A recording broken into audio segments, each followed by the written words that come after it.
Hi, I'm David. Today we're going to look at this problem. We're given a chart with the integral of f of g of x times g prime of x with respect to x, u equals g of x, and du equals g prime of x dx. We're supposed to fill in the rest of the chart for this integral right here, the integral of 5x squared plus 1 quantity squared times 10x with respect to x. So in other words, we need to find a u equals g of x and a du which equals g prime of x dx that fits this model. Okay, so when we're trying to do this, when we're trying to do a u substitution, we're looking for a u, or a function g of x, such that its derivative also is in the integrand. Well, a good first place to look is parentheses. Is it possible that my u could be in this parentheses right here at 10x? Well, if u equals 10x, the derivative of 10x with respect to x is 10. And I wouldn't really have a way to deal with this first parentheses over here.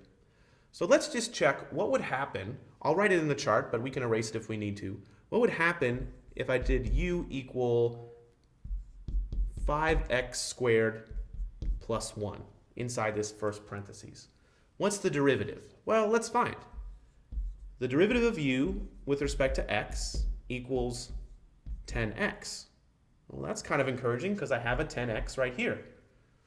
Well then du, if I solve this differential equation, du is just 10x times dx.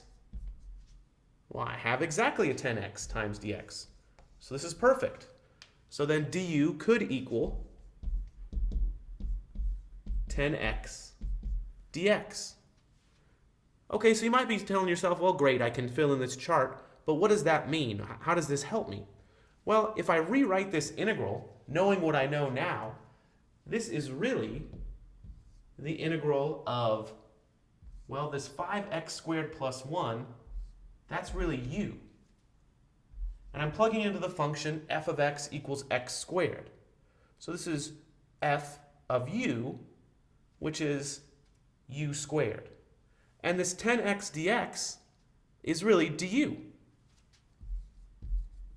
Well, this is an integral that I know how to solve pretty easily. The integral of u squared with respect to u is pretty easy.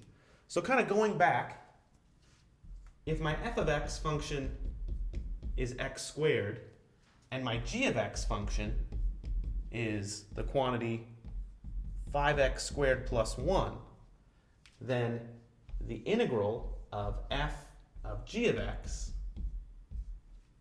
times g prime of x dx, which is what I had at the very beginning, would be exactly what I have here.